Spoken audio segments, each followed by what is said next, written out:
아멘. 네, 우리 하나님께 영광의 박수 올려드립니다.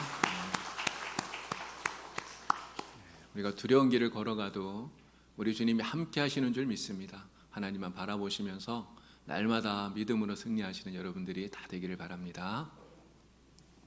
어제 저녁에 뉴스를 봤는데요. 가흥동에 있는 로또 판매점, 거기에서 1등이 나왔답니다. 14명이 전국에서 14명이 1등에 당첨이 되었는데 그 중에 한 명이 영주에서 나온 것이죠. 당첨금이 한 사람당 한 16억 정도 이렇게 돌아가게 된대요. 여러분, 이런 이야기 들으시면 어떻습니까? 부러우신가요? 이렇게 조금 나도 가서 거기서 살 걸 이런 생각 드십니까? 세상 사람들이 바라는 소원이 뭘까요? 거의 대부분 많은 사람들이 가지고 있는 공통적인 소망은 나도 한번 부자가 되면 좋겠다 하는 걸 거예요. 많은 것을 갖는 그런 부자가 되어서 정말 원 없이 한번 써보면 좋겠다, 이런 생각들을 많은 사람들이 할 겁니다. 근데 사실 이게 세상 사람들만의 소원인가? 그렇지 않겠죠. 예수 믿는 우리 그리스도인들, 우리 성도들의 마음도 똑같다는 것이죠. 우리들의 마음에도 부자가 되고 싶고 많은 것을 갖고 싶은 이런 마음이 있어요. 그래서 우리 기도하지 않습니까? 하나님, 내가 하나님 위해서 큰일 할 테니까 하나님 나 부자 좀 되게 해주세요. 돈 좀 많이 벌게 해주세요. 이렇게 기도할 수 있잖아요. 여러분, 부자가 되면 우리가 가난할 때보다는 훨씬 더 하나님의 일을 많이 할 수 있습니다. 부자가 되면 좋겠죠. 그런데 부자가 된다고 해서 무조건 좋은 거는 아니겠다, 이런 생각이 들어요. 왜냐하면 예수님이 이렇게 말씀하셨거든요. 부자는 천국에 들어가기가 얼마나 어려운지 낙타가 바늘기로 들어가는 것보다 더 어렵다. 예수님이 이렇게 말씀하셨어요. 이 말씀을 오해하면 안 됩니다. 부자는 천국 못 간다는 이야기가 아니에요. 부자는 천국을 못 간다는 말이 아니라 부자가 되면 천국 들어가기가 굉장히 어려워진다, 이런 이야기죠. 그럼 왜 부자는 천국 가기 어렵다고 예수님 말씀할까요? 부자가 되고자 하는 그 마음이 우리 안에 있게 되면 물질에 대해서 우리가 탐욕을 갖게 되기 때문에 그런 것입니다. 물질에 집착하게 된다는 거예요. 물질을 집착하게 되다 보면 우리가 바른 믿음, 바른 신앙생활 하기가 굉장히 어렵다는 것이죠. 즉, 부자라서 천국에 못 들어가는 것이 아니라 부자가 되고 싶은 마음, 이런 마음들이 마치 재물을 하나님처럼 섬기게 되고요. 그리고 재물을 우상시하는 이러한 자리까지 우리를 끌고 가기 때문에, 그래서 그런 마음을 갖는 사람, 천국에 들어가기가 낙타가 바늘기로 들어가는 것보다 더 어렵다, 주님께서 이렇게 말씀을 하는 거예요. 잠언에서는 이런 이야기도 합니다. 부자 되려고 애쓰지 말라는 거예요. 부자가 되려고 애쓰지 마라. 여러분, 왜 그런 이야기 하겠습니까? 돈에 얽매이지 말아라. 돈의 노예가 되는 것을 주의해라. 이런 의미로 부자 되려고 애쓰지 마라, 이렇게 말하는 거겠죠. 성경은 우리를 청직이라고 부르죠. 우리 지난 시간에 말씀드린 것처럼 우리가 세상을 살아가면서 하나님께서 우리에게 맡겨주신 많은 것들을 우리가 잘 관리하고 또 잘 사용해야 되는 이러한 청직이라고 성경이 우리에게 이야기를 해요. 지난 시간에는 시간에 대한 말씀을 드렸습니다. 하나님이 우리에게 맡겨주신 시간, 우리가 잘 관리하고 잘 사용해야 된다고 말씀을 드렸어요. 물질도 역시 마찬가지죠. 물질, 재물, 이 모든 것들이 다 하나님이 우리에게 맡겨주시는 것 아닙니까? 하나님이 그 모든 것의 주인이에요.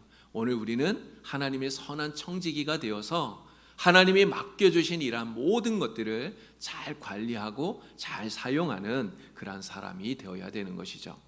자, 오늘 본문을 보니까 한 청지기가 나와요. 이 청지기가 어떤 사람이냐? 불의한 청지기라고 이야기를 합니다. 여러분, 이 사람이 왜 불의한 사람입니까?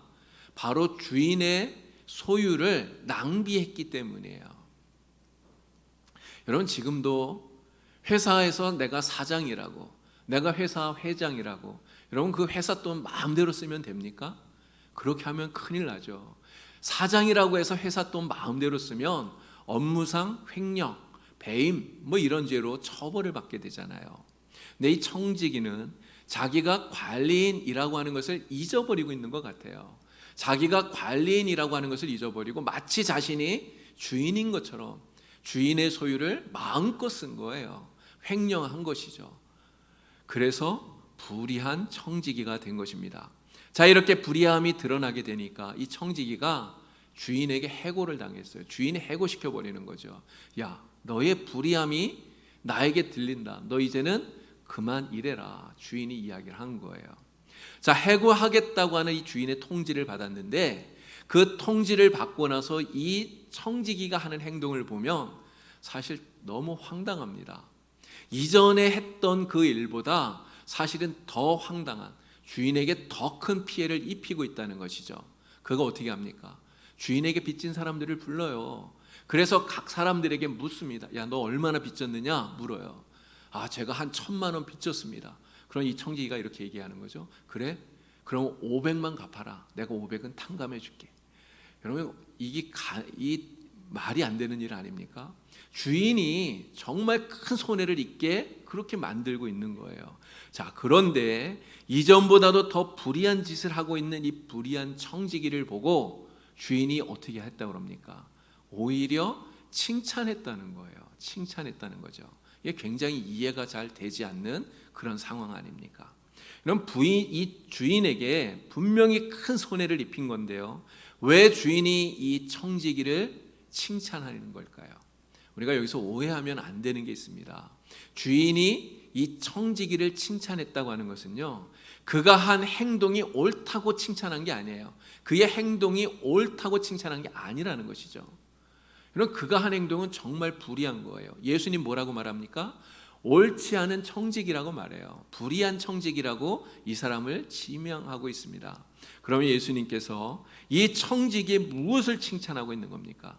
그는 비록 불의한 사람이지만 자신의 앞날을 대비하기 위해서 그가 지혜롭게 행했다, 이렇게 말하는 거죠. 바로 그의 지혜로움을 칭찬하고 있다는 거예요. 이 사람이 지금 해고를 당하잖아요. 해고한다고 하는 그 말을 듣고 나니까 앞날이 막막한 거예요.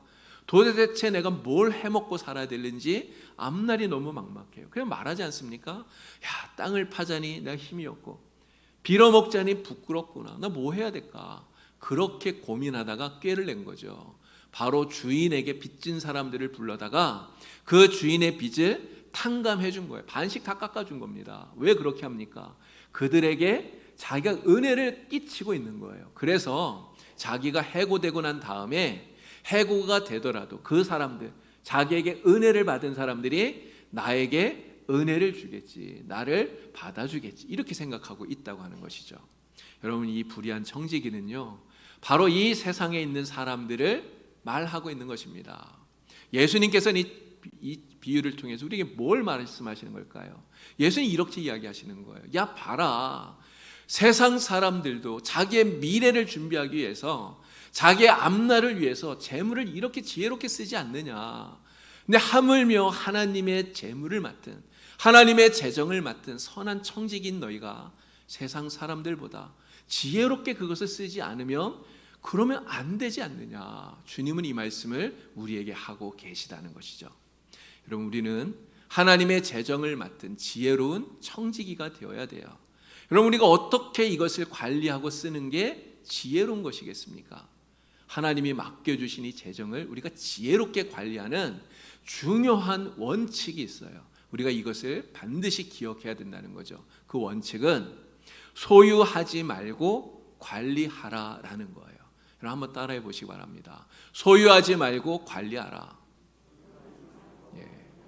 소유하지 말고 관리하라는 거예요. 소유하지 말고 관리하라. 여러분, 우리가 재정을 내 거라고 생각하고요, 내가 그것을 소유하려고 하면 그러면 결국 어떻게 되는지 아십니까? 그러면 결국 우리가 바로 이 불의한 청지기와 똑같아지게 되는 거예요. 여러분, 왜 그렇게 될까요?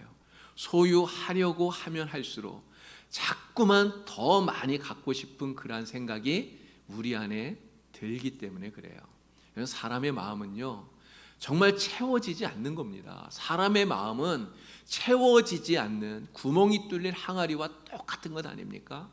내가 무언가를 갖고 싶은 마음이 생겼을 때, 여러분, 갖게 되면 당장은 좀 만족한 마음이 생겨요.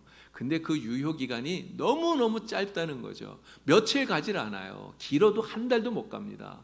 금세 실증이 나고 더 새로운 거, 더 좋은 거, 더 많은 거, 이게 우리 인간의 마음이라고 하는 것이죠.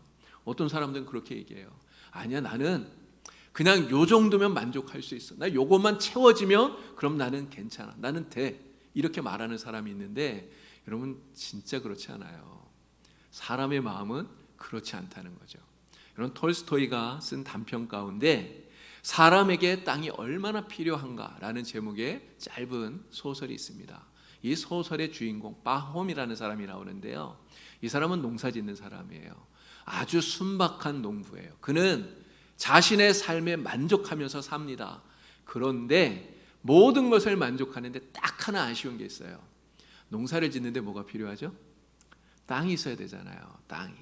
이 바홈에게 정말 아쉬운 거 한 가지는 땅이 부족하다는 거예요. 땅이 부족하다. 그래서 이 바홈이 하루는 그런 이야기를 해요. 나에게 땅만 많다면 나는 악마도 두렵지 않다. 이런 이야기를 해요. 근데 이 이야기를 악마가 들었어요. 이 이야기의 마지막 부분에 가면 이런 이야기가 나옵니다. 이 악마가 바홈에게 제안을 하는 거예요. 내가 하루 종일 걸어서 돌아온 땅을 내가 너에게 주겠다 이야기합니다. 단 조건이 하나 있어요. 해가 지기 전까지 출발한 대로 돌아와야 된다는 것이죠. 바홈이 그 이야기를 듣고 그 제안을 받아들이죠. 그래서 아침에 일찍 해가 뜨자마자 출발합니다. 그런데 가면서 보니까요, 땅이 너무너무 좋은 거예요. 빨리 가서 이렇게 꺾어서 빨리 돌아와야 되는데 꺾지를 못하는 거예요. 왜 그럽니까? 너무 땅이 좋으니까. 이 땅은 내가 절대 포기하면 안 돼. 이런 생각 가지고 자꾸 앞으로 가다 보니까 너무 멀리 가버린 거죠. 그래서 나중에 돌아서 오려고 하니까 이미 해는 막 내려오고요. 그럼 어떻게 해야 됩니까? 이젠 들고 뛰어야 되잖아요. 막 뛰다 보니까 숨이 가빠오르죠. 죽을 지경이 된 거예요. 결국 해가 지기 직전에 출발했던 그 자리로 바홈이 돌아옵니다. 돌아왔는데 어떻게 되었을까요? 기진맥진해서 결국 바홈은 죽고 말아요. 사람들이 그를 땅에 묻었죠. 여러분 그 책은 이렇게 얘기해요. 바홈이 땅이 부족하다고 더 많이 갖고 싶다고 얘기했지만 그에게 정작 필요한 땅 한 평도 되지 못했다. 이렇게 이야기하는 것이죠. 이런 성경 우리에게 뭐라고 말하는지 아십니까? 탐욕은 우상숭배다 이렇게 얘기해요. 탐욕은 우상숭배다. 우리가 더 많은 것에 집착하고 더 많은 것 가지고 싶고 더 많은 것 욕심을 내는데 그러한 물질에 대한 욕심이 마치 그 물질을 하나님처럼 섬기는 우상숭배와 똑같은 것이다. 우리에게 이렇게 이야기한다는 것이죠. 여러분 그런데 소유에 집착하게 되면요, 정말 우리에게 큰 심각한 문제가 하나 생겨나는데 그것이 뭐냐? 물질의 주인이신, 재정의 주인이신 하나님의 드리는 것조차도 우리가 아까운 마음이 들게 된다는 거예요. 여러분 성도라면 당연히 하나님께 11조 해야 됩니다. 우리가 11조를 해야 돼요. 근데 여러분 11조 하는 거 쉽나요? 여러분 11조가 결코 쉬운 게 아니에요. 우리 성도님들 정말 11조 잘 하시는데 11조 하는 것 진짜 대단한 거예요. 이 11조 한다는 것은 진짜 믿음이 없으면 못하는 겁니다. 근데 여러분 11조 만약에 우리가 한 10,000원 정도 소득이 있다면 10,000원에서 10분의 1 여러분 1,000원 드리는 것은 그렇게 어렵지 않아요. 그런데 액수가 커지면 문제가 달라진다는 거죠. 그럼 100만 원을 벌면 얼마를 드려야 됩니까? 그럼 10분의 1이니까 10만 원 드려야 돼요. 그럼 11조를 10만 원을 하려면 여러분 그게 쉽나요? 여러분 10만 원이 작은 돈입니까?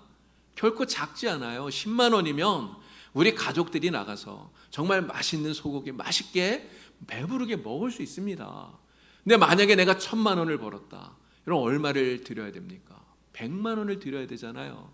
그럼 100만 원이 진짜 큰 돈 아닙니까? 100만 원이면 우리 집 거실에 정말 좋은 큰 TV로 바꿀 수 있어요. 여러분 왜 이런 생각이 들겠습니까? 왜 이런 생각이 들까요? 내 거라고 생각하기 때문에 이런 마음이 드는 거예요. 내 거라고 생각하기 때문에 하나님 앞에 드리는 그러한 예물도 아깝다는 생각이 든다는 것이죠. 집사님 세 분이 모여서 내가 하나님 앞에 어떻게 헌금하는가 이 헌금 얘기를 하고 있었다고 그래요. 김 집사님이 이렇게 얘기합니다. 나는 이렇게 동그랗게 원을 그려놓고 거기다가 내 돈을 다 던져. 그래서 그 원 안에 돈이 들어가는 거는 하나님께 드리고 원 밖에 떨어지는 거는 다 내가 갖지. 이렇게 얘기를 한 거예요. 그랬더니 옆에서 이 집사가 듣고 이렇게 얘기합니다. 아, 그래? 나도 하나님 앞에 돈을 이렇게 던지기는 하는데 나는 원을 그려놓고 이런 건 안 하고 그냥 던져서 똑바로 서는 거는 하나님께 드리고 그냥 넘어지는 것은 다 내가 가져. 이렇게 얘기를 했어요. 그랬더니 박 집사가 옆에서 듣고는 크게 막 호통을 치는 거예요. 아니, 이 사람들이 하나님 앞에 드리는 헌금을 그렇게 드리면 되냐? 하나님 앞에 다 드려야지. 그렇게 하면 안 된다고. 그러면서 자기는 하나님 앞에 다 드린다는 거예요. 전부 다 드린다는 거예요. 어떻게 하냐 그랬더니 자기는 하나님 앞에 모든 돈을 다 가지시라고 하늘에다 던진대요. 그래서 하나님이 다 가지시고 나머지 땅에 떨어지는 것만 자기가 갖는다고 이렇게 이야기를 했대요. 다 자기가 갖는다는 얘기 아닙니까? 물론 헌금 이렇게 하는 사람은 한 사람도 없을 거예요. 근데 왜 이런 이야기를 할까요? 내 거라고 생각하니까, 내 것이라고 생각하고 소유에 집착을 하다 보니까 결국 하나님께 드리는 것조차도 아까운 생각이 든다. 이런 이야기를 하는 것입니다. 그런데 한 가지 더 말씀을 드리면 내 거라고 생각할 때, 정말 소유에 집착할 때 생겨나는 진짜 큰 문제가 하나 있는데요. 그건 바로 이거예요. 바로 하나님의 뜻대로 우리가 그 재정을 쓰지 못한다는 것입니다. 제가 고등학교 졸업하고 신학교를 들어갔는데요. 근데 사실 교육전도사 제가 바로 나갔거든요. 근데 교육전도사 생활하면서 굉장히 좀 힘들었어요. 경제적으로 좀 어려웠어요. 왜 그러냐면 저는 저희 아버지가 제가 신학교 가는 것을 굉장히 반대를 했기 때문에 억지로 신학교를 간 거죠. 그러다 보니까 이게 등록금을 대달라고 집에 이야기를 할 수 있는 그런 형편이 안 되었던 거예요. 근데 하루는 제가 새벽 예배를 이제 갔는데 새벽 예배 가서 맨 뒤에 앉아서 예배를 다 드리고 그리고 이렇게 기도를 했는데요. 근데 기도 다 끝나고 그리고 눈을 딱 떴는데 이 성경책 사이에 이 색깔피에 하얀 봉투 하나가 이렇게 끼워져 있는 거예요. 그래서 제가 열어봤더니 그 속에 등록금이 들어가 있더라고요. 근데 문제는 이 봉투에 이름이 안 써여 있는 거예요. 누가 줬는지를 몰라요. 제가 이렇게 보지도 못했고 또 이름도 쓰여 있질 않으니까 누군지를 몰라요. 지금도 모릅니다. 근데 제가 그런 생각이 들어요. 왜 이분은 왜 저에게 그렇게 모르게 몰래 이 등록금을 주었을까? 아마 가난한 교육전도사가 이 등록금 때문에 고민을 하니까 하나님께서 도와주라고 그 마음에 감동을 주었을 거예요. 그래서 주지 않았겠습니까? 그런데 만약에 이분이 내가 돈이 많기 때문에 내가 내 돈으로 도와준다 이런 생각이 있었다면 이런 그 봉투에다가 분명히 자기 이름을 썼을 거예요. 그래서 제가 알고 그분에게 감사하다고 이렇게 말할 수 있도록 감사하다는 이야기를 들어야 되지 않았겠습니까? 그런데 그분은 이름을 안 썼어요. 왜 안 썼을까 생각해 보니까요. 내 돈이 아니라 하나님이 나에게 맡겨주신 것으로 내가 도와주는, 하나님이 도와주는 거니까 나한테 감사하지 말고 하나님께 감사하라. 이런 의미로 봉투에다가 이름을 쓰지 않았겠구나 이런 생각이 드는 것이죠. 지금도 하여간 그 일을 생각하면 정말 감사해요.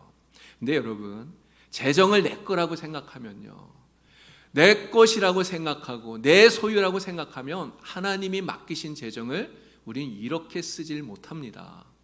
하나님께서 도와주라고 말하는데 도와주질 못해요. 왜 못 도와줄까요? 아까운 생각이 들거든요. 내 거라고 생각하면 하나님이 100만 원 줘라 이렇게 얘기해도 그냥 10만 원만 줘야지 이런 생각이 드는 거예요. 그냥 도와줘도 생색만 내기에 급급하다는 것이죠. 여러분들은 모두 다 하나님의 청지기로서 정말 소유하는 자가 아니라 관리하는 자가 다 될 수 있기를 간절히 바랍니다.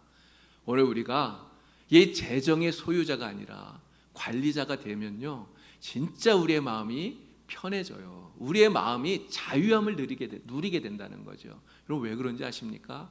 하나님이 맡겨주시는 거잖아요. 여러분 내가 가난하다고 해서 그것 때문에 부끄러운 이유가 없어요. 하나님이 그냥 조금 맡겨주신 거니까요. 여러분 내가 부자라고 해서 하나님이 많이 맡겨준 거 아닙니까? 그렇기 때문에 하나님이 많이 맡겨준 거니까 그 부유한 것 때문에 내가 의시되고 내가 교만할 이유가 전혀 없다는 것이죠. 하나님이 맡겨주신 그것에 대해서 그것이 많든지 적든지 상관하지 않고 그것에 대해서 잘 관리하고 잘 사용하기만 하면 되니까 우리의 마음이 재정으로부터 자유로워질 수 있다고 하는 것이죠. 여러분, 그런 마음을 누가 가졌는지 아십니까? 바로 사도 바울이 그런 마음을 가진 거예요. 그래서 사도 바울이 말하잖아요. 나는 어떠한 형편에 처하든지 나는 자족하노라. 나는 자족하기를 배웠노라. 이 이야기를 합니다. 이런 바울은요, 재정이 부족하다고 그것 때문에 원망하지 않아요. 하나님 앞에 재정이 부족하다고 기도해 본 적도 없어요. 재정이 없다고, 내가 쪼들린다고, 가난하다고 하나님 앞에 불평하지 않는다는 것이죠. 그러면 재정이 많을 때는 어떻게 합니까? 재정이 넘친다고, 많다고 그것 때문에 기뻐하고 그것 때문에 허허대고 그것 때문에 만족하고, 그렇게 하지 않았다는 거예요. 재정이 많든지 재정이 부족하든지 어떠한 상황 속에서도 나는 만족하노라, 나는 자족하노라. 바울은 그렇게 이야기하고 있는 겁니다. 이런 사도 바울이 어떻게 이런 사람이 될 수 있었습니까? 바로 재정의 주인이 내가 아니라 하나님이라는 것을 알기 때문이에요. 그걸 믿고 인정하기 때문인 것이죠. 바로 이 사도 바울의 자족함의 비결, 그 비결은 이 청지기 정신이었다, 이렇게 말할 수 있는 것입니다. 자, 우리가 그러면 이 하나님의 선한 청지기로서 지혜롭게 이 재정을 관리하고 써야 돼요. 그럼 어떻게 쓰는 게 지혜로운 걸까요? 두 가지를 말씀을 드리겠습니다. 첫 번째는 이웃을 구제하고 선을 행하는 데 이 재정을 쓰는 것이 지혜롭게 쓰는 거라는 거죠. 자, 오늘 말씀 가운데서 우리 16장 9절 말씀을 우리 다 같이 함께 읽어보겠습니다. 자, 큰 소리로 함께 읽겠습니다. 내가 너희에게 말하노니 불의의 재물로 친구를 사귀라. 그리하면 그 재물이 없어질 때에 그들이 너희를 영주할 처소로 영접하리라. 아멘. 여러분, 이 말씀 우리가 잘못하면 오해할 수 있어요. 불의의 재물로 친구를 사겨라. 주님 이렇게 말씀하시니까 이 불의의 재물이 뭐야? 이게 뭐 훔친 거? 뭐 이렇게 생각할 수 있잖아요. 근데 여기서 말하는 이 불의의 재물은 그런 의미가 아니에요. 불의의 재물은 바로 우리가 하늘에 쌓는 천국의 보화와 상반되는 개념으로서 불의의 재물을 말하는 겁니다. 바로 이 세상에서만 우리가 사용할 수 있는 거. 여러분, 돈이 그거잖아요. 여러분, 돈 싸들고 천국 갈 수 없습니다. 이 세상에서만 사용할 수 있는 재물, 이것이 바로 불의의 재물이라는 거예요. 이 불의의 재물을 가지고 뭘 하라고요? 친구를 사겨라, 이렇게 말합니다. 여러분, 친구가 누구죠? 바로 우리 가운데 있는 연약한 사람들, 우리의 도움이 필요한 사람들, 불쌍한 사람들, 이러한 사람들을 말하는 거예요. 예수님께서 바로 그들과 친구가 되지 않았습니까? 오늘 우리가 그들의 친구가 되어야 되는 것이죠. 바로 그렇게 연약하고 가난하고 불우한 사람들, 도움이 필요한 이러한 사람들을 우리가 친구로 만드는데 바로 이 세상 재물을 사용하라 말씀하시는 거죠. 이것이 지혜롭게 사용하시는 것이다 말씀하고 계시는 겁니다. 자, 두 번째는 영원한 나라, 천국을 준비하는 일에 이 재물을 사용하라. 이것이 지혜로운 것이다. 주님께서 말씀하고 계셔요. 자, 10절 말씀 우리 또 다 같이 함께 읽어보도록 하겠습니다. 우리 큰 소리로 함께 읽습니다. 지극히 작은 것에 충성된 자는 큰 것에도 충성되고 지극히 작은 것에 불의한 자는 큰 것에도 불의하니라. 아멘. 자, 여기에 보면 작은 거, 큰 거가 나와요. 이런 작은 것은 무엇이냐면 지금 불의한 청지기를 이야기하잖아요. 이 불의한 청지기가 자기의 앞날을 위해서, 미래를 위해서 했던 그 일을 말하는 겁니다. 그걸 지혜롭다고 말했잖아요. 여러분, 세상에서는 사실 이게 지혜로운 거예요. 여러분, 내일을 준비하지 않는 사람 정말 어리석은 사람 아닙니까? 내일을, 미래를, 자기의 노후를 준비하지 않는 사람은 정말 어리석은 사람이에요. 그래서 세상에서는 미래를 준비하라, 내일을 준비하라 이야기를 해요. 여러분, 어떻게 준비할 수 있죠? 적금을 들고 연금을 들고 또 보험을 들고 이렇게 해서 준비할 수 있는 거죠. 여러분, 누가복음 12장에 보면 부자 이야기가 나옵니다. 이 부자는요, 그 해에 소출이 엄청나게 많이 나오니까요, 어떻게 하는지 아세요? 창고를 새로 짓고 그리고 거기에다가 그 소출을 잔뜩 쌓아둡니다. 여러분, 그 사람은요 정말 지혜로운 사람이에요. 자기의 앞날을 위해서, 미래를 위해서 대비할 줄 알았던 사람이라는 거죠. 그런데 성경은 그 사람을 뭐라고 말합니까? 어리석다고 말해요. 어리석은 사람. 여러분, 이 부자가 왜 어리석은 사람입니까? 자신의 미래를 위해서, 자기 앞날을 위해서 이 땅에는 많이 쌓아두었는데 하나님에 대해서는 아무것도 쌓지 않은 사람이었기 때문이라는 거죠. 하나님의 나라, 영원한 천국을 위해서 아무것도 쌓지 않은 사람이었기 때문에 그래서 이 부자를 어리석다 말하고 있는 거예요. 여러분, 우리가 보험 많이 들면 미래를 대비할 수 있습니다. 그러나 여러분, 보험을 100개, 1000개를 들어도 여러분 그것 가지고 천국을 준비하는 게 아니에요. 우리가 아무리 연금 많이 들어도, 아무리 받아도 그것이 나의 천국을, 하나님의 나라를 준비시켜 주는 게 아니라는 것이죠. 여러분, 우리가 어떻게 하는 게 영원한 나라, 천국을 준비하는 것이 됩니까? 바로 내게 맡겨주신 하나님의 것을 오직 하나님을 위해서, 하나님의 뜻을 따라서 오직 하나님의 영광을 드러내는 일에 나의 유익이 아니라 하나님을 위해서 쓸 때, 사용할 때 그것이 바로 하나님의 나라를 준비하는 것이 된다는 거예요. 이 세상의 재물, 내가 그것을 가지고 천국 갈 수 없지만 우리가 그렇게 쓸 때 그것이 바로 이 세상의 재물을 하나님의 나라, 천국에 쌓는 것이 되기 때문에 그런 것이죠. 하나님이 맡겨주신 재물을 천국을 위해서 지혜롭게 사용하는 것, 바로 그렇게 쓰는 거라는 것이죠. 마태복음 25장의 달란트 비유에서 그 2달란트 받았던 사람, 5달란트 받았던 사람, 그들에게 주님이 칭찬하시지 않습니까? 뭐라고 말합니까? 잘하였도다, 착하고 충성된 종아, 내가 적은 일에 충성하였으니 내가 큰 일을 내게 맡기겠다. 그리고 뭐라고 말씀하신지 아세요? 내 주인의 즐거움에 참여할지어다, 이렇게 말해요. 내 주인의 즐거움에 참여할지어다. 여러분, 주인의 즐거움이 뭡니까? 바로 하나님의 나라, 천국에서 영생을 누리는 거잖아요.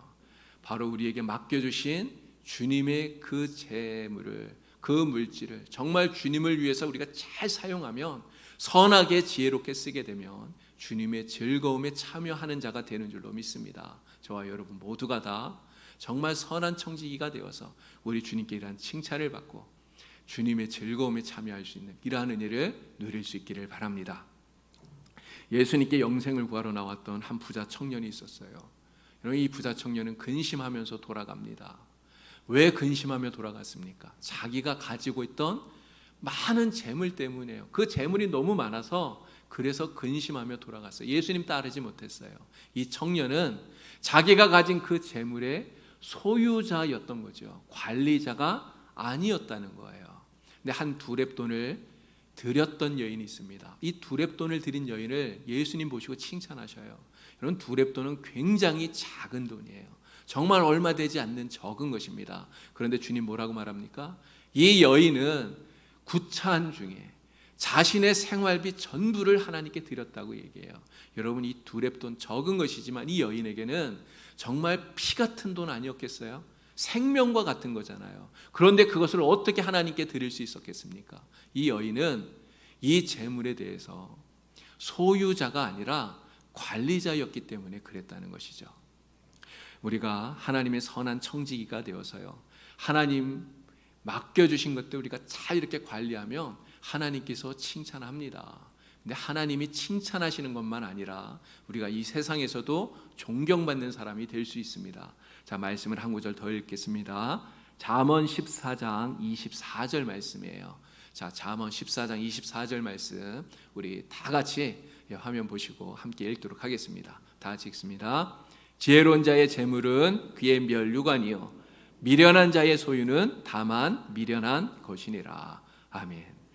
물질의 주인이신 하나님의 뜻을 따라서 우리가 재물을 사용하게 되면요, 그 재물이 바로 우리의 면류관이 된다, 이렇게 얘기해요. 그 재물을 우리가 잘 사용하면 그 재물 때문에 우리가 이 세상에서도 존경과 칭찬을 받는다, 그렇게 말씀하는 거죠. 하나님은 바로 그런 사람을 부자로 만들어 주시는 거예요. 그들이 하나님이 맡겨주시는 재물을 잘 관리할 수 있기 때문에 그런 것입니다. 여러분, 동방의 가장 큰 부자라고 했던 욥이 바로 그런 사람이에요. 여러분, 욥은 내가 가지고 있는 모든 것이 다 하나님의 것이라고 한 그런 인식을 가졌잖아요. 여러분, 그가 재물을 다 빼앗기지 않았습니까? 다 잃었잖아요. 그때 뭐라고 말합니까? 주신 자도 하나님이시요 가져가시는 자도 하나님이시니 오직 하나님이 영광 받으실지니이다, 찬송 받으실지니이다, 이렇게 이야기해요. 하나님이 모든 것의 주인이라고 인정하죠. 그는 그러한 마음을 가지고 하나님 맡겨주신 재물을 지혜롭게 선하게 사용하는 거예요. 그래서 동방에서 가장 훌륭한 사람이라고 하는 칭찬을 받는 사람이 되었던 것입니다. 여러분, 물질은요 그 자체로서 선하거나 악하거나 한 것이 아니죠. 그러나 물질을 어떻게 쓰느냐에 따라서 그 물질이 때로는 악한 것이 되기도 하고요, 또 선한 것이 되기도 하는 것입니다. 하나님께서 우리에게 물질을 맡기셨어요. 재정을 맡기셨어요. 그리고 우리에게 선한 청지기가 되어서 그것을 지혜롭게 잘 관리하라, 오늘 우리에게 말씀하시죠. 오늘 우리 모두가 다 지혜로운 청지기, 선한 청지기가 되어서 정말 하나님께 칭찬을 받고 이 세상에서도 존경을 받는 우리 성도님들이 다 될 수 있기를 우리 주님의 이름으로 간절히 축원을 드립니다. 함께 기도하겠습니다. 하나님 아버지, 우리를 사랑하셔서 하나님의 자녀로 삼으시고 또 하나님의 선한 청지기가 되게 하여 주시는 줄 믿고 감사를 드립니다. 오늘 우리에게 주님께서 맡겨주신 것, 주님께서 우리에게 주신 그 모든 재정, 그 모든 물질이 하나님의 것임을 인정하고 하나님의 것임을 우리가 확실히 알고 또 바르고 선하게 지혜롭게 사용할 수 있는 하나님의 귀한 백성들이 되게 하여 주시옵소서. 물질에 대한 탐욕과 물질에 대한 소유하고자 하는 그러한 욕심들을 우리가 다 내려놓을 수 있도록 하나님 도와주시옵소서. 바울처럼 어떠한 상황 속에서도 자족하며 만족하며 하나님 맡겨주신 이 모든 것들을 잘 관리하고 사용하게 하여 주셔서 하나님께 영광을 돌리며 또 이 세상에서도 많은 사람들에게 존경받는 우리 모든 성도들이 되게 하여 주시옵소서. 예수님의 이름으로 기도드리옵나이다. 아멘.